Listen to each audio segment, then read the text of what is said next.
Muy buenas tardes, estimados televidentes y radioyentes. Acaba de culminar la visita a nuestro país del presidente de los Estados Unidos, Barack Obama, un acontecimiento que ha sido catalogado por muchos medios de comunicación como histórico y que sin duda pues marca un punto en el camino de normalización o de búsqueda de normalización de relaciones entre nuestros dos países. El presidente Obama ha estado desde el 20 que arribó a nuestro país hasta hoy, cuya última actividad fue el juego de béisbol celebrado en el Estadio Latinoamericano, y ahora se dirige rumbo a la Argentina, el próximo punto de su gira de dos países por América Latina. Del impacto de esta visita, de los puntos que el presidente Barack Obama abordó en su agenda, de la manera en que Estados Unidos está redirigiendo su política hacia Cuba, estaremos hablando hoy en nuestra mesa redonda, que tengo el placer de estar compartiendo con el doctor Elías Ramírez Cedeño, historiador e investigador, quien es parte también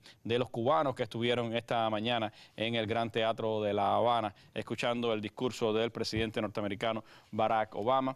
Me acompaña también el doctor Jorge Hernández Martínez, director del Centro de Estudios Hemisféricos y sobre Estados Unidos de la Universidad de La Habana, y mis colegas Rosa Miriam Elizalde, subdirectora del portal web Cuba Debate, y Reinaldo Taladrí, periodista de la Mesa Redonda y el Sistema Informativo de la Televisión Cubana. Ambos estuvieron en la cobertura informativa que se le dio a esta visita del presidente Barack Obama a nuestro país. Yo les propongo que nos acompañe en los próximos 55 minutos de programa para acercarnos al impacto de la visita, a la repercusión mediática y también a algunos temas de interés que sería bueno analizar en esta mesa redonda a la luz de la visita de Barack Obama a Cuba.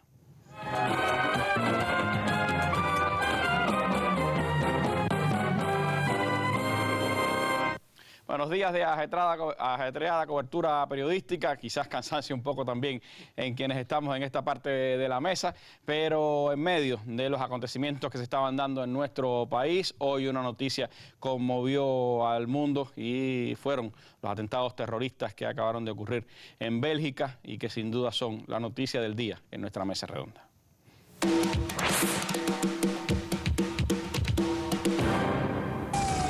Bruselas se ve sacudida por el terror a primera hora de la mañana.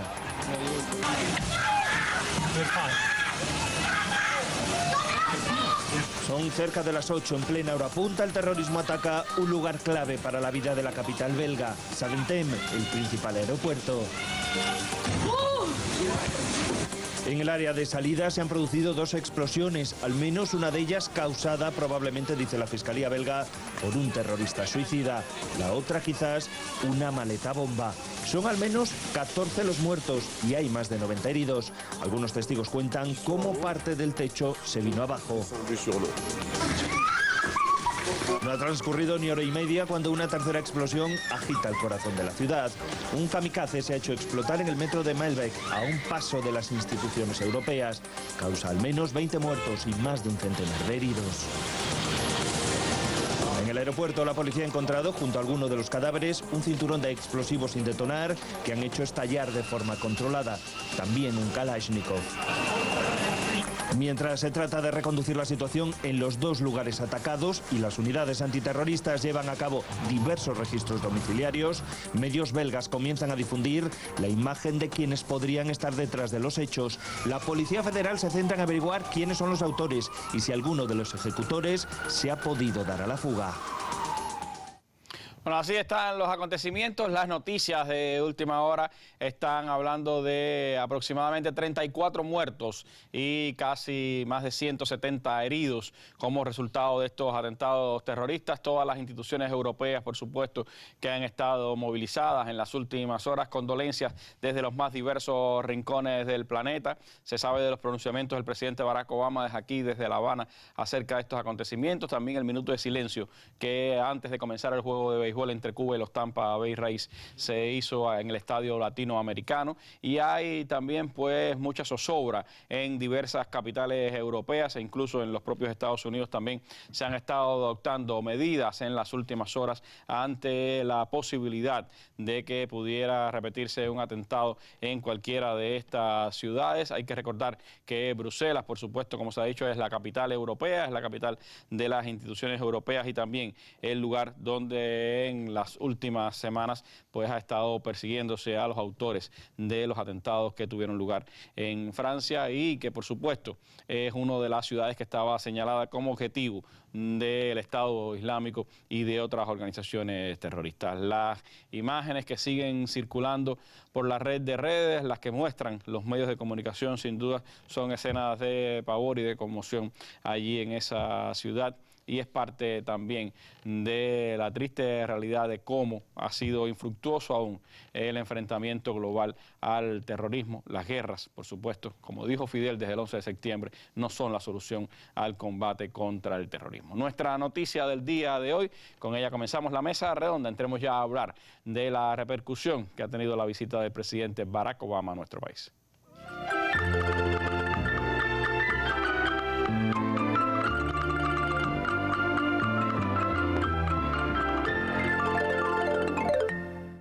Bueno, y luego de casi 3 días de labor o de trabajo o de visita en nuestro país, el presidente norteamericano Barack Obama ha dicho adiós a nuestra tierra y se dirige hacia Argentina. El presidente cubano, general de ejército Raúl Castro Ruz, lo despidió en la terminal internacional José Martí de La Habana en la tarde de hoy. El avión Air Force One cerró sus puertas a las 16:08 hora local y 10 minutos después estaba en el aire dirigiéndose hacia Argentina. Tras presenciar los primeros innings del juego de béisbol entre Cuba y el Tampa Bay Rays, Barack Obama pues fue hacia la terminal aérea José Martí y desde allí se despidió desde nuestro país y después de intensas actividades que incluyeron esta mañana su discurso ante la sociedad civil cubana en el Gran Teatro de La Habana, Alicia Alonso, y las actividades oficiales desarrolladas en el día de ayer, su homenaje a José Martí, el recibimiento por parte del general de ejército Raúl Castro Ruz, las conversaciones oficiales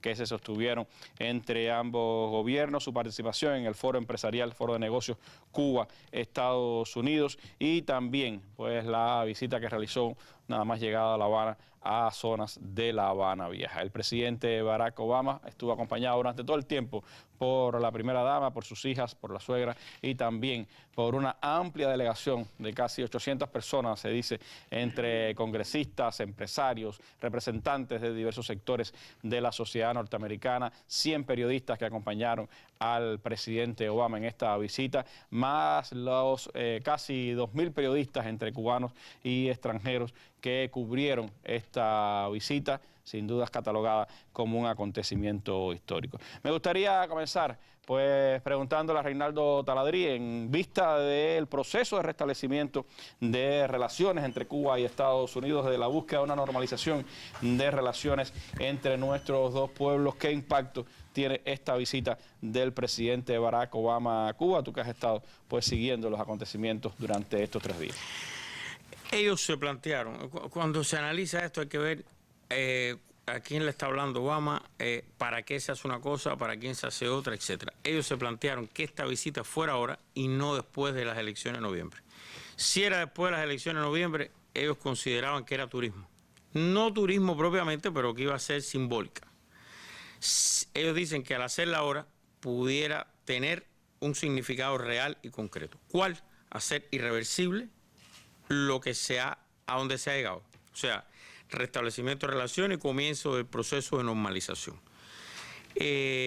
Yo pienso que la visita sí ayuda a eso. Por ejemplo, en el terreno de la economía hay empresas que están anunciando cosas que todavía no han hecho, pero ya han entrado en un terreno de apúrate, déjame anunciar, a ver si logro, aunque no lo hayan hecho. Hubo una línea de cruceros que anunció prácticamente en una entrevista en el New York Times que firmaba, y sin embargo, calladita, una de las, si no la más importante, Carnival, vino y firmó Carnival Cruise Line. Tienes un ejemplo grande. Entonces, por una parte, hacer irreversible cómo, todo parece indicar que en este grupo que dirige el concepto de hacer irreversible tiene un alto peso, no el único, en la parte económica. Que los intereses económicos son los que harían irreversible en Estados Unidos este proceso, pase lo que pase en noviembre de 2016. Que en última instancia son los que deciden también los pasos políticos. Correcto, pero la vida ha enseñado, acuérdate cómo es que decía Marx, solo en última instancia, aclaraba, solo en última instancia la vida ha enseñado que muchas veces los intereses económicos, cuando no es un tema que les compete mucho, China es un mercado de vida o muerte para ellos. Lo que pasa en China tiene una repercusión directa. Cuba es chiquita, no es una potencia, pase lo que pase, no tiene una repercusión interna. Entonces, en esos casos, a veces miran hacia el poder, miran hacia Washington y evitan buscarse problemas reales, que son multas de banco, etcétera. En la conversación que estuvo Rosa Miriam con el asesor de seguridad, el viceasesor, porque tiene un cargo muy largo, y además que escribe los discursos. Ben Rhodes, el estratega Ben Rhodes, de esa, y que de esa estuvo en las relación con negociaciones secretas y todo. Hay una cosa muy importante que se dijo, y es que el gobierno va ahora a hablar. Yo te diría que eso es una noticia que quizás si no fuera por lo de Bélgica fuera titular, porque es algo nuevo, es un hecho relevante, reúne el concepto de noticia que se enseña en una escuela de periodismo realmente. El gobierno de Estados Unidos va a hablar con los bancos para convencerlos que no tengan miedo, que no los van a sancionar si hacen una transacción de las que se autorizaron ahora a hacer con Cuba. Fíjate, estamos hablando de que hable con los gigantescos bancos americanos, o lo que se llama Wall Street, ese famoso Wall Street, aún ese no confía, porque son tantos años, tantas sanciones, tantos golpes, de tanta intensidad, que a pesar de que se dice ver para creer, seeing is believing, dicen en inglés ellos, y eso obliga a que la administración tenga que decir a los bancos, señores, lo que se aprobó y se firmó lo vamos a cumplir, no es mentira. Es más pedestre todavía, le van a pedir que desbloqueen las computadoras. Sí, porque esto es automático. Cuando alguien transfiere hacia Cuba o desde Cuba, inmediatamente eso se activa, pero por la experiencia, por lo que ha pasado. Pero eso te da una idea. Entonces, yo te diría que desde la perspectiva de esta administración, de este grupo, eso es lo que haría irreversible el proceso, y yo pienso que eso, a su manera, se adelantó desde la perspectiva de ellos, y lo que lo haría irreversible está claro que está a un lado, del lado de allá. Lo que haría irreversible este proceso no está aquí, que es una cosa que el líder ha estudiado históricamente, porque es un tema que siempre se ha hablado, que es Cuba la que no quiere, que es Cuba la que frustra, que es Cuba la que pone pretexto.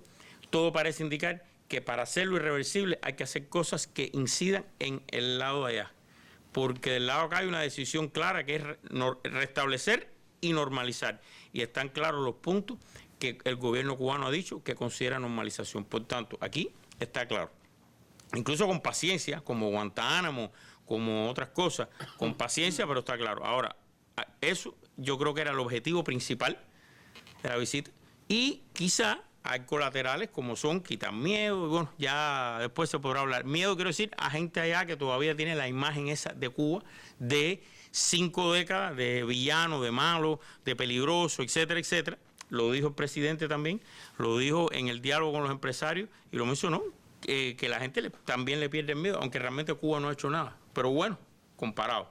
Hablabas de la historia de Talarí, me gustaría con Elier pues preguntarle su perspectiva. Después de más de 80 años la visita de un presidente norteamericano, Calvin Coolidge, viene ahora Barack Obama a Cuba, está 3 días en nuestro país, viene supuestamente, dice, a ofrecer, por supuesto, una nueva relación, y también habla de qué significaría el fin de la Guerra Fría en este continente. ¿Cómo lo ves desde tu perspectiva de académico, historiador, y de haber visto cuántos intentos ha habido por normalizar las relaciones entre los dos países? Bueno, hay que decir que es la primera visita de un mandatario estadounidense que se realiza a una Cuba revolucionaria, y además con su liderazgo histórico presente, ¿no? La visita de Coolidge, como incluso se ha publicado en estos días en Cuba Debate, en la prensa, recordemos que fue a raíz de la cumbre, una cumbre panamericana que hubo en la isla. Es decir, no había un interés tan particular con el tema de Cuba, sino hacia la región, y en un contexto donde había un gobierno dictatorial en nuestro país, la dictadura de Gerardo Machado, y donde incluso Oreste Ferrara, en esa intervención que hizo a los mandatarios del resto del hemisferio, un poco rindiéndole pleitesía al gobierno de los Estados Unidos, hablaba que la palabra intervención no había significado de alguna manera una gloria para el pueblo cubano, que no era una mala palabra en ese sentido para la historia de Cuba, ¿no? Ahora estamos recibiendo un presidente de los Estados Unidos en un contexto totalmente diferente, que no está regalando nada a los cubanos, no está haciendo una concesión, está viniendo un golpe de audacia, pero en función de los intereses del propio gobierno de los Estados Unidos y de una parte de la clase dominante de los Estados Unidos que ha acompañado al presidente en este llamado nuevo enfoque de política, pero que viene... Reconociendo que la política anterior fracasó. Que fracasó, pero viene en gran medida porque es el resultado, como hemos hablado en otras ocasiones, principalmente de esa variable interna cubana, es decir, la resistencia histórica del pueblo cubano, la sabiduría del liderazgo histórico y también el contexto de América Latina y el contexto geopolítico que se unieron, hicieron sinergia, digamos, esas variables para empujar a que el presidente también se abocara en ese anuncio del 17 de diciembre y que bueno que esta visita es consecuente con esos planteamientos que se hicieron en el anuncio del 17 de diciembre del 2014 y incluso el discurso también que ha pronunciado hoy repite varias ideas también de pronunciamientos anteriores, pero bueno, de eso pudiéramos hablar más adelante. Yo creo que hay que distinguir entre lo simbólico y lo práctico, ¿no? Evidentemente, todo el simbolismo que tiene esta visita puede ayudar en algunos elementos prácticos, como bien hablaba Taladrí. Pero bueno, realmente desde el punto de vista práctico, ahora mismo en la coyuntura podemos decir que lo fundamental es las medidas que se anunciaron anteriores a la visita, este nuevo paquete de medidas, que quizás lo más novedoso fue el tema de liberar, ¿no?, el tema de las transacciones financieras, que todavía también hay que esperar una concreción, lleva todo un acompañamiento también, porque los bancos todavía están muy celosos con el tema de poder hacer esas transacciones por las cantidades de multas que han recibido históricamente. Hay también un memorando de entendimiento que se firmó en el tema de la agricultura, se publicaba en Cuba Debate también el tema de los hoteles, ¿no?, de la administración de varios hoteles. En ese sentido hay un diálogo también de determinados temas que son inéditos, jamás se había producido. Por ejemplo, el hecho que Cuba y Estados Unidos se sienten a hablar de los derechos humanos es un aspecto totalmente inédito. Y si en ese punto donde hay tantas diferencias profundas se puede dialogar, demuestra que podemos discutir todos los temas, ¿no? Lo que sucede es que, bueno, que ojalá que todo fuera persuasión, fuera todo diálogo, confrontación ideológica y política, pero bueno, sabemos que también este mismo discurso del presidente Obama tiene grandes inconsistencias también entre las palabras y los hechos, ¿no? Porque todavía existen, no solo se trata de un diálogo, una persuasión, existen programas concretos para subvertir el orden interno de Cuba, para tratar de llevar ese modelo de democracia que tiene Estados Unidos, tratar de introducirlo en nuestro país. El tema de los derechos humanos, donde Cuba tiene tanto que mostrar, a pesar de haber sido bloqueada, haber sido agredida, también se quiere que sigamos un modelo de los derechos humanos, que además sabemos que son universales, están proclamados de esa manera, que sigamos el patrón también de los Estados Unidos. No puedo garantizar, es decir, en ese sentido, que esta visita vaya a dar como resultado una irreversibilidad del proceso, pero sí es evidente que las cosas no van a volver a ser como antes. No van a volver al mismo punto de origen, tanto por las cosas prácticas como la parte simbólica también que ha tenido toda esta visita. Pero bueno, también la historia nos demuestra, por ejemplo, en la etapa de Carter, cuánto se avanzó. Y bueno, cuando llegó la administración Reagan, pero siempre hubo muchos aspectos que por el costo político que tenía no se le dio marcha atrás, y también por los propios intereses de los Estados Unidos. Por ejemplo, la sesión de intereses jamás se cerró. El diálogo sobre los temas migratorios también continuó en la etapa de Ronald Reagan, incluso se siguió dialogando. El canal de comunicación secreta que se había establecido en la etapa de Carter todavía continuó es decir, hasta el año 82, que fue cuando realmente se cortó. Es decir, las cosas no van a volver totalmente al mismo punto de origen, pero tampoco podemos garantizar, hay que ver qué sucede, hay que darle seguimiento, como han hecho ustedes aquí en la mesa redonda en tantos momentos, ¿no?, el tema de la campaña electoral, porque ahí también puede haber determinados ajustes. Yo digo que se trata de un hito histórico, evidentemente para las relaciones Cuba-Estados Unidos, pero que ese sentido de historicidad sea positivo o no para la nación cubana va a depender sobre todo de lo que hagamos los cubanos en este presente y hacia el futuro. Lo que sí no hay duda es que se convirtió en un hecho de trascendencia mediática, Rosa Miriam. Hubo muchos periodistas acá. Hay que decir que ayer las palabras Raúl Castro, Cuba, Palacio de la Revolución se convirtieron en trending topic en Twitter, una de las redes sociales de más difusión. Cuba Debate, el sitio donde trabajamos, rompió ayer su récord histórico de visitas y eso es parte también de la atención que Cuba, por supuesto, estaba centrada en esta visita. Pero muchos medios, o algunos medios, sobre todo del Gran Capital, estaban señalando de que esta visita lo que habría era una etapa del cambio para Cuba. ¿Es ese el propósito con el que se venía? ¿Qué visión le das a esta visita del presidente Barack Obama a Cuba y cómo puede contribuir a ese proceso de normalización de relaciones? Bueno, hay una maravillosa crónica hoy de David Brooks, el editorialista, el columnista de La Jornada, que es además el corresponsal del periódico mexicano La Jornada en Nueva York, que decía que realmente el que ha tenido que cambiar es Estados Unidos. Es decir, el que impuso una política de sanciones unilaterales fue Estados Unidos a Cuba, fue el que tuvo realmente que cambiar. Y yo creo que es una realidad que es inobjetable. Yo te puedo decir que mirando un poco la trascendencia que tiene esta visita y lo que hemos estado viviendo y además, fíjate, nosotros hemos estado un poco metidos en el inside de las coberturas. Y aquí se hablaba de el grupo acompañante de periodistas. Yo, por ejemplo, viajé con el Papa a Estados Unidos y a Cuba y no recuerdo una cosa igual. O sea, era una cosa, un séquito faraónico. Ayer yo estuve en el briefing de la Casa Blanca, después tuvimos el encuentro con Ben Rhodes en el Hotel Parque Central. Y es decir, había tanta gente, no solo de la prensa, sino funcionarios de la propia Casa Blanca, que realmente uno no podía encontrar nada. O sea, no había nadie que te pudiera orientar porque era demasiada gente, ¿no? Estamos hablando de más de 800 personas. Yo no sé cuánta gente vino en la invasión americana, en la primera y en la segunda invasión, pero no creo que haya sido tanta gente. Yo creo que tiene que ver con esas, de alguna manera, sobredimensión imperial que acompaña a todas estas visitas, pero también porque todo el mundo quería hacerse la fotografía de lo que yo creo que es un elemento fundamental del legado de Barack Obama, de su administración, probablemente el más importante, porque es algo que realmente se acaba de concretar.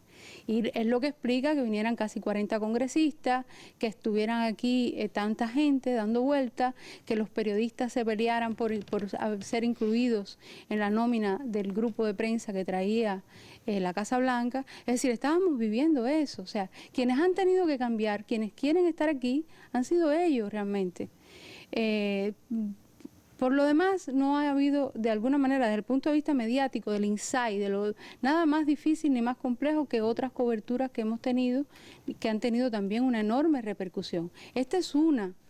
Pero, por ejemplo, el impacto que tuvo la visita de Francisco a Cuba, el regreso de Francisco para encontrarse y conversar con el patriarca Kirill aquí. Es decir, todo esto, de pronto Cuba está como nunca en todos los despachos cablegráficos.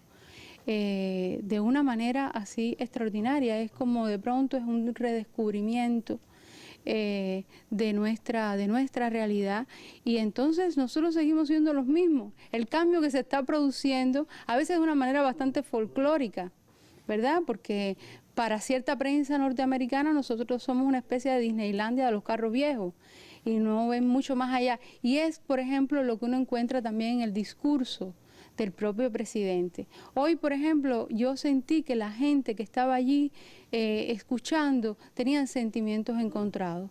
Por una parte, agradecían de alguna manera la decisión de esa administración de iniciar el proceso de restablecimiento de las relaciones, los elogios que hizo sobre la educación y la salud en Cuba, que son, por supuesto, lógicos, nosotros los convivimos con ellos, pero a la vez había cierta decepción, o sea, porque había una manera un poco trivial, dramatizada, y además superficial por momentos del tratamiento de nuestra realidad, que contrastaba un poco con lo que se esperaba de ese momento tan especial para los cubanos. Y yo recuerdo incluso que lo publicábamos en Cuba Debate conversando con una periodista libanesa, Wafika, que me decía: muy bonito el discurso, precioso, muy dramático, espectacular. Nosotros que además estábamos ahí en el teatro veíamos el teleprompter, que no lo ve la gente, ese teleprompter invisible y todo ese tipo de cosas performáticas.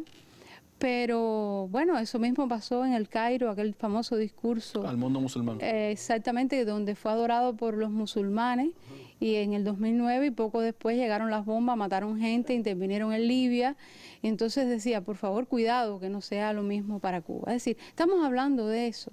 Es decir, hoy estamos viviendo un poco la política como un espectáculo y la comunicación como un espectáculo, pero lo importante, como decía Elier y también advertía Taladrí, es lo que está detrás de toda esa parafernalia, de esos desembarcos.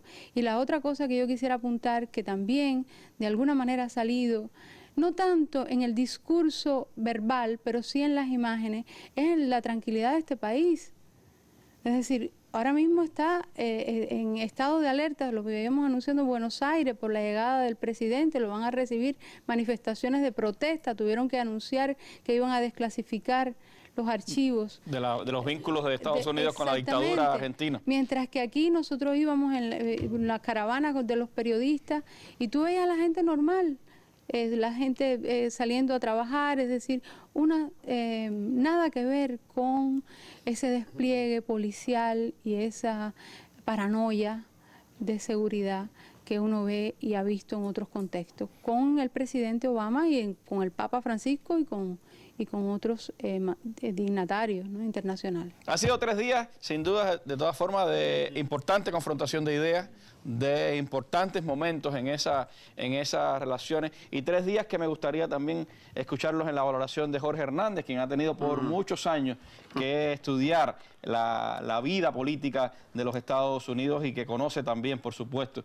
de esa manera en que Estados Unidos ha hecho la política hacia Cuba durante décadas. Sí, Randy, realmente, como ya en parte se anticipaba por Rosa Miriam, por Elier y por Taladrí, la significación de la visita es múltiple, porque tiene componentes de política práctica, tiene implicaciones para la diplomacia, es toda una actividad concebida para explotarla desde el punto de vista mediático, pero hay importantísimos elementos también de carácter simbólico. Cuando usted interrelaciona todo eso y toma en cuenta que por otra parte el discurso, que fue el momento culminante que vino a coronar la visita, y a su vez la visita venía a colocar una nueva etapa dentro del proceso iniciado el 17 de diciembre del 2014.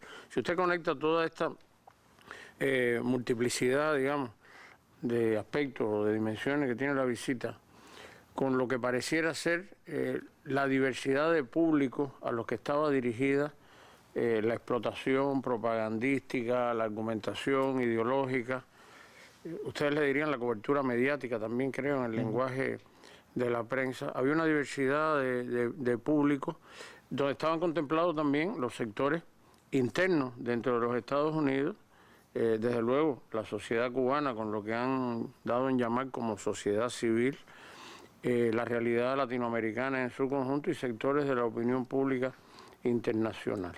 De manera que, desde ese punto de vista, gran parte del contenido de la visita y del discurso que escuchamos hoy en la mañana en el Teatro de La Habana tenían que ver con esto, con el esfuerzo por, utilizando una frase del castellano que es quedar bien y con el diablo, de satisfacer distintas expectativas, tratar de ofrecer una imagen de cierta coherencia, es fundamental una vez más la credibilidad que ha estado en crisis el presidente Obama por esta distancia entre los dichos y los hechos. Si usted tiene en cuenta las promesas de la primera campaña del 2008, de las realidades que llevó a cabo durante la primera administración y después en este segundo mandato. Eso es un elemento de gran trascendencia. El simbolismo, ya lo apuntaban aquí los compañeros, y los componentes prácticos también para el caso de Cuba no puede ser mayor, sobre todo cuando usted recuerda los contextos en que se ha venido proyectando de manera discursiva, pero de manera real, la política de Obama desde los primeros años. Las reiteraciones que ha hecho. Hay un elemento que creo que vale la pena insistir, y es que él dijo en más de una ocasión hoy en la mañana que era hora de olvidar el pasado. Dijo también que debíamos dejar atrás las batallas ideológicas del pasado Y esto es como una reiteración, cuando usted lo asocia con discursos que ha venido pronunciando. Desde el 2009 en la Cumbre de las Américas. Exactamente. Qué bien que lo coloca. Porque es la invitación a olvidar la historia. Y siempre hay un pensamiento muy oportuno de un filósofo estadounidense, se enseña su pensamiento en todos los textos de historia del pensamiento social norteamericano, que es de origen ibérico, creo que español, Santayana de apellido, George Santayana, como le querramos llamar, que tiene una frase mundialmente conocida, que es esa de que los pueblos, los países, las naciones que olvidan su historia están como condenados irremediablemente a repetirla. Entonces, dirigir a América Latina en esa fecha que tú estás recordando, y ahora en Cuba de nuevo, esta exhortación, esta invitación a dejar atrás la historia, pues es como un recurso sutil por una parte, burdo por el otro, a reconstruir acontecimientos en las historias de dominación con América Latina y con nosotros. Es importantísimo el momento, por otra parte, de abril del 2009, la Cumbre de las Américas efectuada en Puerto España, en Trinidad, Tobago. Sí, porque él allí dijo a new beginning, un nuevo comienzo. Vamos a olvidar el monroísmo. Otros funcionarios posteriormente, el propio Kerry, hicieron alusión a todo esto. Entonces fue muy sintomático. Eso fue en abril, y en el mes de junio, el 28 de junio, 2-3 meses después, Estados Unidos apadrinó, buscando no aparecer como un actor de reparto en el golpe de Estado con fachada democrática a Honduras. Y hay otro elemento también muy importante que nos lleva a considerar que la manera en que Obama ha tratado el caso cubano es a partir de la consideración de que el conflicto con Cuba es como una especie de pieza funcional en el reajuste de su política global hacia América Latina. Hay un retorno de Estados Unidos hacia América Latina por intereses geopolíticos, y Cuba era una traba en ese retorno. Justamente, ¿no? Y ahí habría que decir también entonces que por qué el 17 de diciembre, bueno, en parte porque es que la Cumbre de las Américas, a realizarse en Panamá, era 4 meses después, y habida cuenta de que América Latina estaba hablando cada vez en voz más alta, en el 2009, después en Cartagena de Indias, 2012, en Colombia, y había puesto sobre la mesa la exigencia de que no se podía llegar a otra cumbre sin la presencia de Cuba, pues de alguna manera le facilitaba, le allanaba el camino. Pero hay un detalle importante que ocurrió en ese intermedio entre el 17 de diciembre y antes de la Cumbre de las Américas, y que de alguna manera se recrea ahora, poco antes de que Obama venga a Cuba, que es la mención a Venezuela y la proclama esta perversa de considerarla como una amenaza para la seguridad de los Estados Unidos. Eso era un mensaje que estaba dirigido, de cierta manera, al público interno de ultraderecha que lo criticaba por ser flojo o blando con Cuba, y podía exhibir una carta de endurecimiento entonces con respecto a la revolución bolivariana. Por eso es la idea de que en todo este reajuste Cuba es como una pieza importante en el intento por armar de nuevo ese rompecabezas. Es parte del contexto en el que se da esta visita del presidente Barack Obama a Cuba, y el que, por supuesto, dejó temas que creo que son importantes también debatir acá en nuestra mesa redonda. Los invito a que nos sigan acompañando. Yo diría que en la medida en que Estados Unidos aprenda a tener relaciones con un país como Cuba, aprenderá a tener relaciones después con muchos países iguales que Cuba, tanto en América Latina, como en África, como en Asia, como en todo el mundo. Fidel Castro Ruz, 3 de febrero de 1977. Entrevista con el periodista norteamericano William Moyers de la PBS en el Palacio de la Revolución.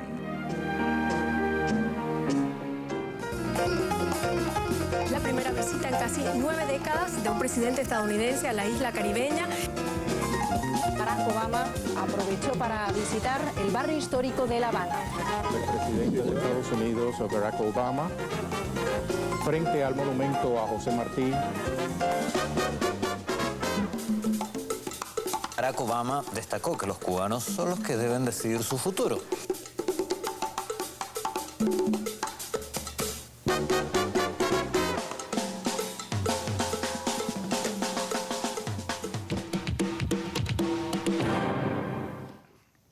Bueno, amplia cobertura internacional. Son apenas algunos ejemplos de lo que ha pasado a lo largo de estos 3 días, incluso antes de la llegada del presidente Barack Obama a nuestro país. Mucha expectativa con lo que iba a pasar en esta visita, reportes desde todas partes del mundo y señalamientos, por supuesto, de gestos, de maneras, de pronunciamientos del presidente Barack Obama en estos días. Una de las cosas con las que había expectativa fueron los pronunciamientos, las decisiones antes de Estados Unidos sobre temas económicos. También, por supuesto, estaban las definiciones que el presidente Barack Obama podría dar sobre el bloqueo. A mí, en lo particular, por supuesto, el discurso de hoy en la mañana me pareció un discurso hilvanado, inteligente del presidente Barack Obama, acorde a las políticas que quiere para la relación de Estados Unidos con Cuba, y planteando, por supuesto, que esa política es diferente. El poder blando, las políticas blandas son las bases de esta administración en su relación con Cuba. Cambia la política, no cambia los objetivos. Él mismo lo ha dicho desde el 17 de diciembre del 2014. Y yo, en lo particular, al menos, a mí me quedó la insatisfacción de haber escuchado al presidente Barack Obama pedir perdón por lo que ha significado a esta generación, a la mía, a la de mis hijos, a la de mis padres, pues el bloqueo de Estados Unidos contra nuestro país, el sufrimiento que ha tenido que sufrir este pueblo. Creo que hubiera sido una extraordinaria ocasión para hacerlo más allá de, por supuesto, reiterar al presidente Obama, y creo que es algo positivo, sin duda, el hecho de que le seguirá pidiendo al Congreso que eche abajo ese bloqueo. Pero una de las cosas más significativas, Elier, lo decía Jorge en el discurso del presidente Barack Obama hoy, eran sus palabras: yo sé la historia, pero no voy a estar atrapado por la misma. No queremos ir al pasado, sino mirar al futuro. Prácticamente te vas a quedar sin empleo si seguimos esa máxima. Los historiadores no tendrán, por supuesto, qué hacer hacia ese futuro. Pero ¿cómo ves, tú que has estudiado toda esa relación entre Cuba y Estados Unidos, ese pronunciamiento de olvidar la historia, de mirar solo el futuro, de buscar un nuevo camino? Yo creo que es importante, pero ¿cómo hacerlo sin olvidando la historia? Bueno, en primer lugar, yo pienso que en primer lugar que hay que tener esa visión de dialéctica, ¿no?, que entrelaza el pasado, presente y futuro. No se trata de vivir aprisionados en el pasado, sino de asumir las lecciones que nos aporta el pasado para poder realmente asumir un presente y construir un futuro, ¿no? Eso está más que claro, ¿no? Y es imposible olvidar el pasado de las relaciones Cuba-Estados Unidos, y sobre todo cuando hay tantos elementos todavía del pasado. Yo diría que hay más elementos todavía del pasado que quizás elementos inéditos en la política, ¿no? Si bien es cierto que cuando uno compara, por ejemplo, lo que ha hecho la administración Obama, por ejemplo, en la etapa de la administración Carter, realmente ha llevado esa senda iniciada por Carter, la ha llevado un poco más lejos, ¿no? Pero todavía hay componentes de la política que están presentes y que incluso se remontan al siglo XIX, porque incluso estamos ahora, se habla de la reconstrucción de puentes, restablecimiento de las relaciones diplomáticas, pero en cuanto a la normalización, prácticamente estamos avanzando en un camino hacia lo desconocido, porque Cuba y Estados Unidos jamás han tenido relaciones normales, desde que el origen prácticamente de ambas naciones, y desde que quedó fijada esa esencia fundamental del conflicto que se mantiene todavía hoy, que es hegemonía versus soberanía. La primera expresión imperial de Estados Unidos fue precisamente la guerra hispano-cubana y su intervención en esa guerra. Y después, por supuesto, ha sido de confrontación entre las dos naciones toda nuestra historia. Exactamente. Eso se mantiene hoy más vivo que nunca. El tema de la hegemonía versus soberanía, uno se da cuenta en el discurso de Obama también esa visión mesiánica, el excepcionalismo norteamericano, que no solo hacia Cuba, es también hacia América Latina, porque es que, como decía Jorge, Estados Unidos no está haciendo solo política, en el caso del diseño de política hacia Cuba, no está haciendo solo política hacia nuestro país, está haciendo política también hacia la región para tratar de hacer converger o de maximizar los beneficios que le pueda representar este nuevo enfoque de política. Pero, por ejemplo, todavía yo veo que se sigue jugando mucho con esta historia del garrote y la zanahoria, que también es un componente de la historia que no podemos olvidar.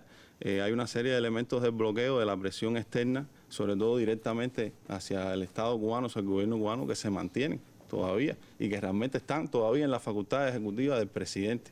Como decíamos anteriormente, solamente el tema del uso del dólar en las transacciones es realmente y que hay que esperar que se concrete, es lo que beneficia directamente las posibilidades del gobierno cubano de desarrollar determinadas políticas, ¿no?, que benefician al pueblo cubano. El presidente llegó a decir en algunas de sus intervenciones que ya él había agotado sus posibilidades administrativas, sus posibilidades ejecutivas para dictar resoluciones, y que todo le correspondía al Congreso, lo cual no es cierto. Todavía hay un grupo de posibilidades que tiene el propio presidente Obama. Solo en 4 cosas no puede intervenir, y hay muchas cosas todavía que resolver en ese camino. Efectivamente, ¿no? Y hay una serie de elementos, por ejemplo, que se dieron hubieron estas negociaciones anteriores, estas conversaciones, estos llamados intentos de normalización de las relaciones que son antecedentes a esto que hemos vivido a partir del 17 de diciembre, que todavía están presentes también, el condicionamiento de la política, aunque en el discurso se plantee de otra manera, en la práctica uno se da cuenta que todavía hay un poco un juego estratégico de tratar de utilizar los componentes del bloqueo como una carta negociadora, ¿no? Incluso yo creo que en la conferencia de prensa Obama hablaba de que, bueno, que en la medida que se pueda avanzar en el tema de los derechos humanos en Cuba es que realmente se podrán hacer más, pasos un poco más acelerados en el tema del levantamiento del bloqueo en el caso del Congreso. Y ahí todavía en algunos aspectos también queda el enfoque de este quid pro quo. Es decir, Cuba tiene que hacer algo en respuesta a lo que hace Estados Unidos. Y realmente ellos son los que han reconocido que es una política fallida, que no ha dado resultados, y los que se han planteado cambiarla, al menos en la táctica, ¿no? Por lo tanto, Cuba no tiene, por ejemplo, si ellos el día de mañana deciden retirar la base naval norteamericana en Guantánamo, Cuba no tiene ninguna base norteamericana en los Estados Unidos. Si desisten de sus programas injerencistas de corte subversivo, Cuba no tiene, aunque tiene muchos cuestionamientos que hacer sobre el tema de los derechos humanos en los Estados Unidos, Cuba no puede responder a una acción en este terreno. Y así por el estilo, y uno se da cuenta que muchos de estos elementos que estuvieron también presentes en estas etapas de contactos, de negociaciones, se siguen repitiendo en la actualidad, en el nuevo momento que estamos viviendo.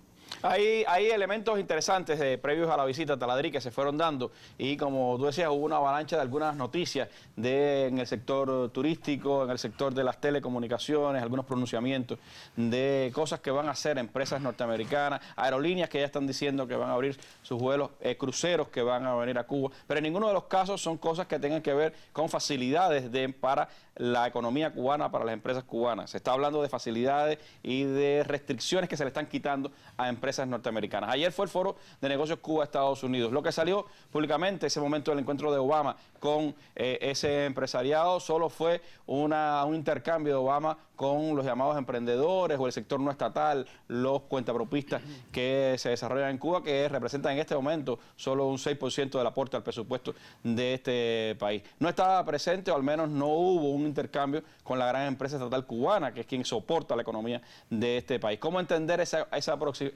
proximidad, esa búsqueda de un intercambio económico de Estados Unidos con Cuba si se desconoce al principal sector económico del país? Qué importante es que siempre se mantenga una posición de igualdad, porque así era como estaba concebido, pero producto de mantener el principio de la igualdad se renegoció y aquello se transformó.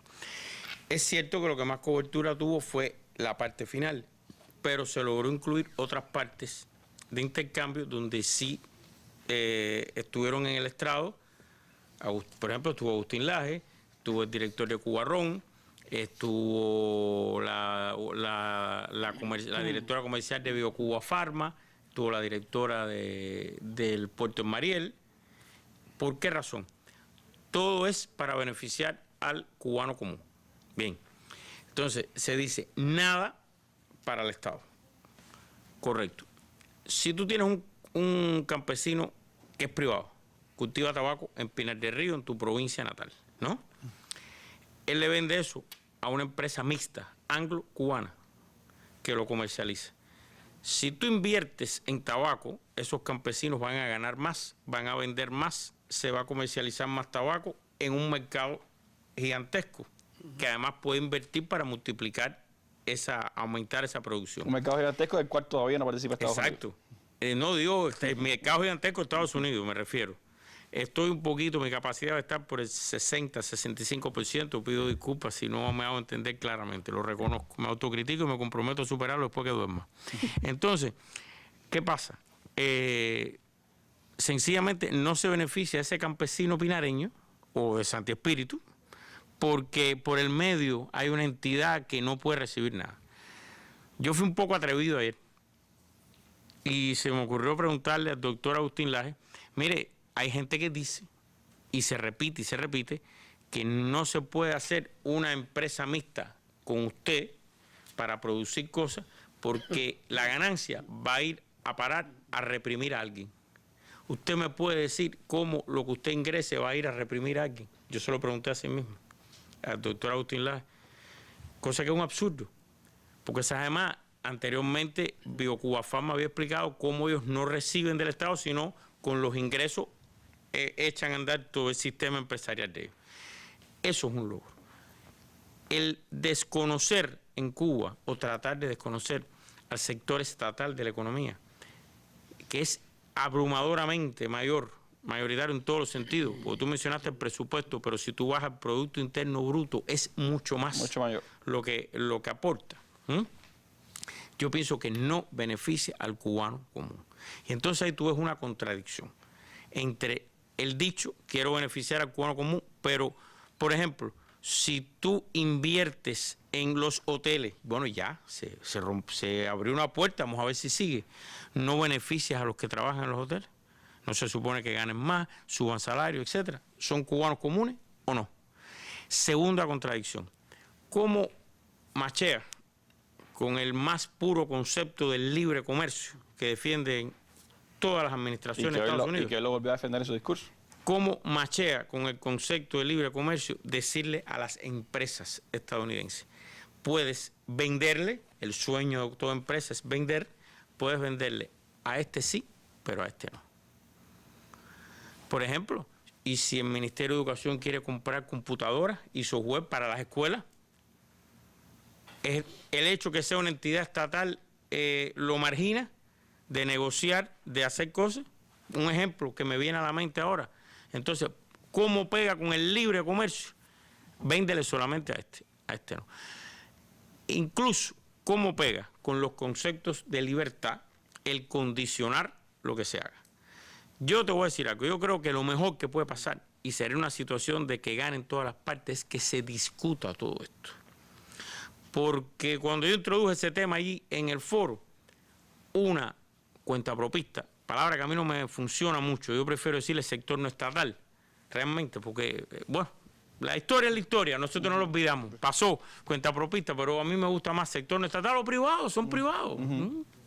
Bien, se paró y dijo que ella estaba de acuerdo, que las cosas se dan sin condiciones, que eso lo aplica a ella en su vida y debe aplicarse en todo lo demás. O sea, un razonamiento no filosófico, no académico, pero que es aplicable a eso.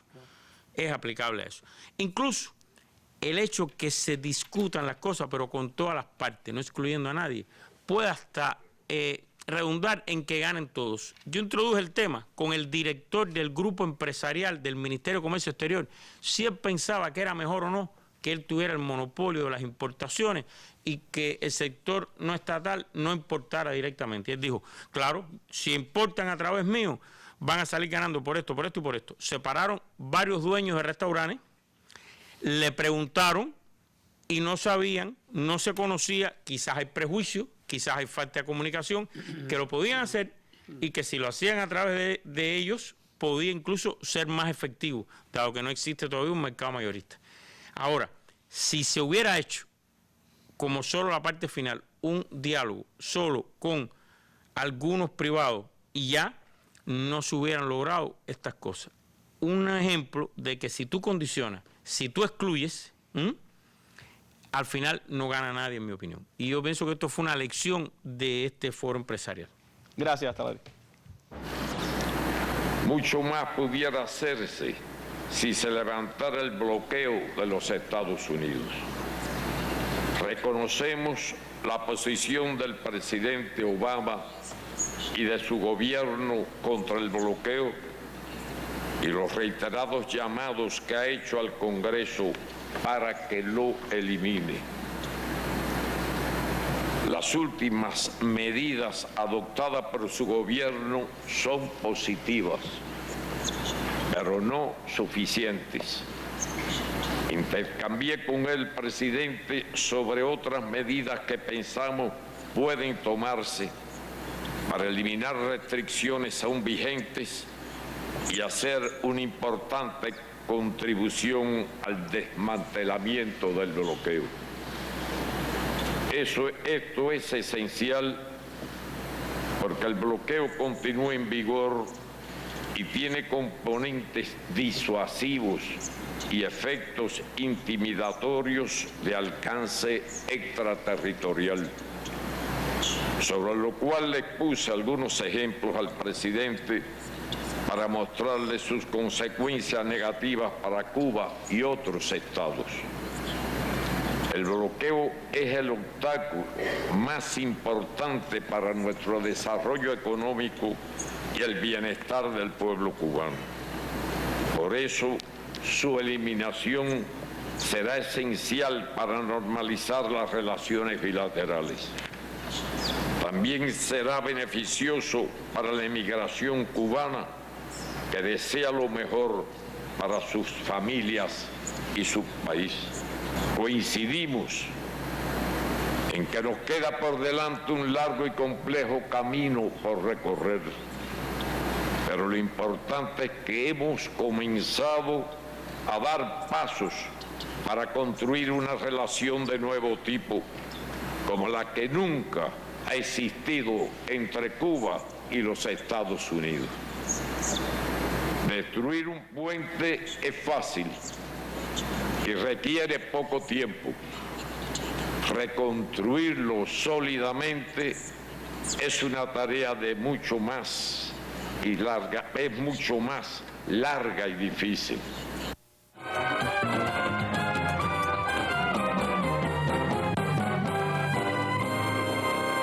Bueno, un camino largo y difícil el que han emprendido Cuba y Estados Unidos, un camino que necesita, por supuesto, del diálogo, del entendimiento de las diferencias, como decía el general de ejército Raúl Castro, y que busca también, por supuesto, que se respete al otro, que no se trate de avasallar al otro, que se busque lo que une a ambos países y se discuta lo que nos diferencia, pero por supuesto con el respeto en ese diálogo. Hay muchos elementos, Rosa, de lo que ha dicho el presidente Barack Obama, de lo que ha pasado en estos días. Se ha hablado en las últimas horas también de algunos pronunciamientos de empresas que estuvieron vedadas hasta ahora mismo para hacer negocios con Cuba, como Google, Cisco y otros grandes monopolios de las telecomunicaciones de Estados Unidos. Sin embargo, en todos los discursos del presidente Barack Obama, una de sus, pudiéramos decir, de sus temáticas preferidas fue el tema del acceso al Internet de todos los cubanos, como él dice, como vía para el desarrollo y para la búsqueda de libertad, para la búsqueda de la libertad de la información. ¿Cómo entender eso en el contexto actual de esas relaciones y en lo que ha pasado a lo largo de la historia? Mira, lo que yo he visto en el discurso es una banalización del tema del uso de las tecnologías. Es la presunción de que poniendo una tubería de tecnología se va a obtener automáticamente los desarrollos, cuando la evidencia empírica dice que eso no es verdad. A mí me viene a la cabeza, por ejemplo, ahora un país africano que hace 2 años hizo una inversión de $800 millones a partir de ayuda de las ONG filantrópicas, que en estos temas hay bastante, y 2 años después lo que ha llenado ese canal, que tiene la misma casi ancho de banda que Suecia en comparación con las poblaciones, lo ha llenado de ruido, porque si usted no tiene a las personas preparadas para aprovechar esas tecnologías en función del desarrollo, en otras palabras, si usted pone su objetivo en los artefactos, corre el riesgo de esa locura postmoderna de ir detrás de los artefactos en vez de los objetivos que son al final lo que determinan el desarrollo. Hay un importante investigador, McLuhan, que siempre habla cómo es esta relación, ¿no? La tecnología es solamente la prolongación de sus capacidades. Un cuchillo es la prolongación de un brazo, una vara es la prolongación de las posibilidades de ese brazo, a lo mejor para alcanzar un alimento, ¿no? Pero usted tiene que tener la comprensión de que esas capacidades las tiene y las necesita. De lo contrario, corre el riesgo de llenar esa tubería de ruido. Ese es un tema que tiene que ver más conceptual y también por eso a veces ese discurso es tan vacío, ¿no?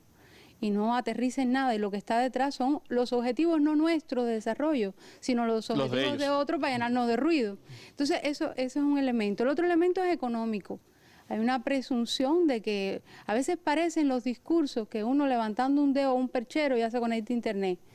Y ahí hacen falta inversiones importantes. El propio Barack Obama, probablemente su primera orden ejecutiva fue la inversión de $1.000 millones para poder extender la conectividad inalámbrica en su propio país, que además era el país más conectado del planeta. Estamos hablando de Eso no ha significado necesariamente que ese país es más culto, más instruido, todo lo contrario.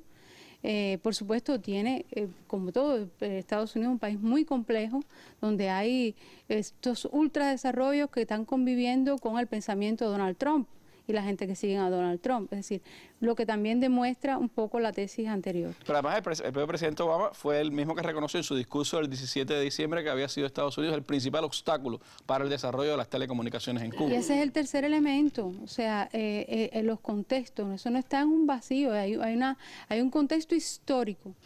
Mira, nosotros somos la viva estampa de esta historia. Nosotros estamos haciendo una transmisión de podcast a través de una plataforma que se llama Spreaker, que nos da gratuitamente un determinado acceso para poder realmente tener y guardar nuestros programas que estamos haciendo con tanto esfuerzo. Necesitamos invertir $14, pero solo se puede hacer a través de tarjeta de crédito.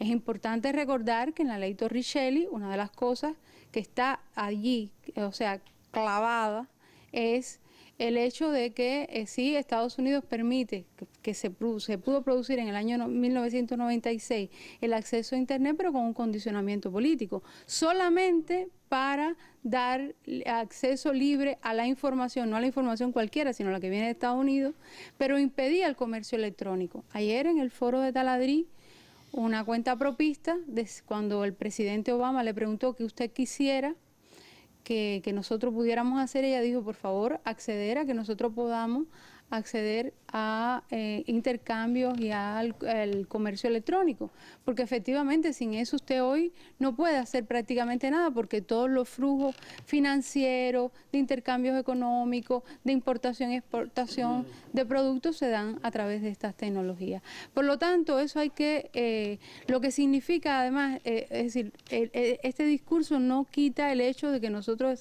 seamos unos convencidos de que estas tecnologías son importantes, hay que desarrollarlas, hay una decisión de país, pero verdaderamente en función de los objetivos y del desarrollo que nosotros nos hemos propuesto. Coincidimos en el propósito, hay que desarrollar las nuevas tecnologías, hay que darle acceso a todo el pueblo a las nuevas tecnologías, lo que los caminos para llegar a eso son los que nos diferencian, los propósitos también, por supuesto, son los que nos diferencian. Como nos diferencian también, Jorge, me quedo solo un minuto, la concepción, sigue estando presente una diferente concepción de sistemas políticos, de democracia, sí, de temas que también están en el debate. Naturalmente, habría que dedicarle a esto un pensamiento más amplio, pero lo que no se puede perder de vista es que aún siendo un discurso, no era un tratado de ciencias políticas ni mucho menos, la representación comparativa que se hizo en el discurso de hoy por la mañana sobre diferencias y cercanía en cuanto a esas características de los sistemas políticos fue notablemente, se pudiera decir también banal. Hablar de que Cuba tiene un sistema de partido único, los Estados Unidos una democracia multipartidista, que es una formalidad, en realidad es un esquema formalmente bipartidista, donde todo se reduce a una especie de monopartidismo, o explicar las prioridades que en Cuba, según sus palabras, se le dan en términos de derecho y de poder al Estado y en los Estados Unidos a los individuos, es una simplificación demasiado excesiva. En Cuba siempre decimos, en la década de 1950 fue el escenario donde más partidos políticos existieron y cuando menos democracia había, porque se asesinaba a los estudiantes simplemente por discrepar. Entonces estas son cosas que requerirían un discernimiento mucho más amplio. Bueno, sin duda son elementos que están ahí sobre la mesa, que son parte de esta valoración de la presencia del presidente Barack Obama en nuestro país. Una visita positiva, una visita que fue tratada con respeto por nuestro gobierno y por nuestro pueblo, que pues también acercó al diálogo entre las dos naciones, que buscó también pues analizar lo que nos acerca y lo que nos diferencia, pero con la claridad, sobre todo, como decía Raúl en su discurso, que cambiemos en Cuba todo lo que tiene que ser cambiado, pero desde nuestra perspectiva, desde nuestros intereses, desde nuestra manera de ser y pensar a nuestro país. Hacia ahí está, por supuesto, la disyuntiva. Es un momento histórico de la nación en el que los cubanos también, pues sobre todo, tendremos que ser los protagonistas de lo que queremos, del destino que queremos para nuestra nación, sin olvidar nuestra historia. Muchísimas gracias a ustedes por haberme acompañado esta noche en nuestra mesa redonda. A ustedes los invito a que nos sigan mañana en un nuevo programa. Muy buenas noches.